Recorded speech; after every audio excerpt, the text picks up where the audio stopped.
मैं उनसे कोई हेल्प नहीं चाह रही थी। इन 7 सालों में मैंने कभी उनसे कुछ नहीं मांगा है, ना ही उन्होंने खुद से दिया है। मैंने कभी मुंह खोल के मांगा भी नहीं है।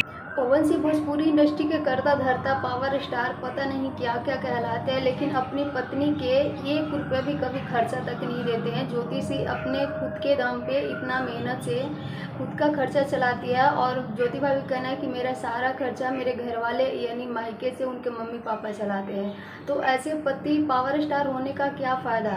नमस्कार दोस्तों, राधे राधे। आई होप आप सब लोग अच्छे होंगे, मस्त होंगे, स्वस्थ होंगे। अगर चैनल पर नया है तो चैनल सब्सक्राइब करके प्यारा सा लाइक कमेंट जरूर करें। ज्योति सिंह और पवन सिंह के ये 2 रिश्ता ऐसा है, ऐसे कपल है जो पूरे सोशल मीडिया चाहता है कि दोनों एक हो जाए। सिर्फ पवन सिंह नहीं चाहते कि हम दोनों साथ रहें। ऐसा क्या कमी है ज्योति सिंह के अंदर, क्योंकि ज्योति सब देख सकते हैं कि कितना ज़्यादा मेहनत करती है। अभी चुनाव को लेकर के कितना ज़्यादा वो कारा काट में जनता का प्यार आशीर्वाद भी मिल रहा है, और इतना ज़्यादा प्यारी है, संस्कारी है, खूबसूरत है। फिर भी पवन सिंह इतना ज़्यादा नफरत क्यों करते हैं अपने पत्नी से।